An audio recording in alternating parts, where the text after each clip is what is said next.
या मारी गुंडे कुठे अरे गुंड्या अरे गुंड्या अरे बोल तर दादा काय म्हणतोय बाबा. इथे जायचं रे. अरे मला कुठे काय नाही रे हातीतलं खाऊन खाऊन तोंडाचा पाय विस्फोट आला बघ. बरोबर आहे दादा. तू हटलं खातोस मी बी हटूनच खातो रे. मग काय करायचं म्हणतोस दादा तू आता हा? हा बरं ठीक आहे. अरे आता दिवाळी आली आणि दिवाळी घरी झाप झाप फराळ मिळतोय रे. अरे दादा खमंग चकल्या काय चिवडा काय शेव चिवडा काय लाडू बट्या खमंग असं पण हे सगळं कुठे मिळते हॉटेलमध्ये. गुंडे काय आधी हातीतलं सगळं खाऊन खाऊन तोंडाला विस्फोट झालाय आणि हातीतच म्हणतोस तू. मग काय करायचं आता कोणा तरी घरात जाऊन खाल्लं पाहिजे आपण ते.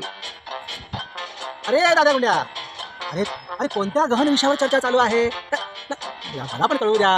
हो मास्तर हो ह्यो आपला दादा म्हणतो होता बाहेरचं खाल्ल्यानं चांगलं नसतंय घरचं खायला पाहिजे म्हणतो ह्यो. हा चांगलं नव्हे. अगदी बरोबर. अरे हॉटेलमधलं हे अपायकारक असतं आणि नेहमी हॉटेलमध्ये जेवू नये. अरे आपल्या घरामध्ये शुद्ध सात्विक आरोग्यदायी असं जेवण करावं. मला आठवलं अरे आता दिवाळी आली. पूर्वीच्या काळी घरातील सगळे सदस्य दिवाळीची तयारी करायचे. घरातील पुरुष मंडळी घरातील स्त्रियांना फराळ करताना मदत करायची. आणि आज देखील मीही मदत करतो आणि मी म्हणेन पुरुष मंडळींनी घरात मदत करायलाच पाहिजे. तर अहो केलीच पाहिजे. हा मास्तर दादा मला म्हणाल की आम्हाला मदत केली पाहिजे. मी काय म्हणायचं आम्ही तुमच्या घरामध्ये येऊन दिवाळीला तुम्ही मदत केली तर चालेल काय?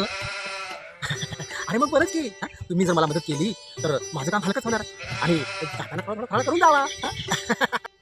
तसं मग मास्तर आपण तुमच्या घरी भरपूर फराळ तयार करू. हा वर्षभर आमच्या जिभेची चव गेली तुमच्या घरी आम्हाला कधी पण फराळ करून जाता येईल. कसं गुंड्या? बरोबर दादा. हा माझ्याकडे फराळ येणार माझ्या घरी ते पण वर्षभर. म्हणजे तुमच्या जिभेच्या चवीसाठी मी वर्षभर दिवाळी साजरी करायची. म्हणजे दिवाळीत माझं दिवाळ काढायचं ठरवलं काय? जिभेची चव काय फराळ काय? त्यामुळं या तुमचं जिभेची चव काढतो.